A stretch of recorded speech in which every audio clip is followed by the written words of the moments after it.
पालखीमध्ये बसून गडावरती आली, हाती शर्यत त्यांचं पालनपोषण केलं आणि राज्याभिषेकाला येणाऱ्या जाणाऱ्या पाहुण्यांच्या स्वागताला हाती सजून या नगरकडे सुरू केली होती। तारीख होती 6 जून 1674। पूर्ण दरबार पैठणी कपडा सजला होता।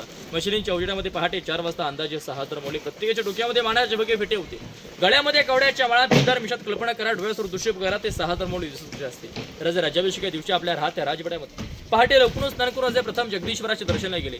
आई भोवण्या सकडातलं वाडेश्वरला वंदन केलं। राजांची मिरवणूक हत्तींच्या अंबरतून नगरकडे उभं होती। इतर राजांचं 32 मणाचं सोन्याचं सिंहासन सजलं होतं। सिंहासनाच्या उज्ज्वला अवसरे बसले होते। अष्टप्रधान मंत्रिमंडळ, राणीबद्ध शंभूराजे, राजाराम महाराज बसले। दरबारामध्ये 6000 मोळे राजांच्या आतुरतेने वाट पाहतात। राजा हत्तींच्या अंबरून खाली उतरून याच राजमार्गाने राजे 32 मणाच्या सुवर्ण सोन्याच्या सिंहासनावर विराजमान झाले। राजांवर छत्र हरलं गेलं, फुलांचा वर्ष केला गेला। गागाभट्टीने आणलेल्या 7 पदांच्या पण राजांचा अभिषेक झाला।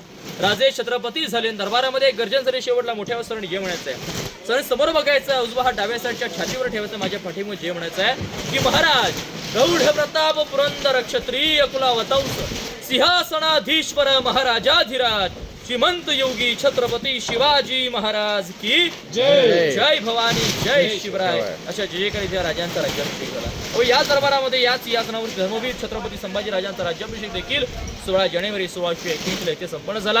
हा पूर्ण परिसर म्हणजे राजांचा दरबार, छत्रपतींची सिंहासनाची जागा। पुढे आपण आता होळीचा मान नगरखाना आणि पुढच्या पॉईंटची माहितीला जाऊयात। बोला छत्रपती शिवाजी महाराज की जय।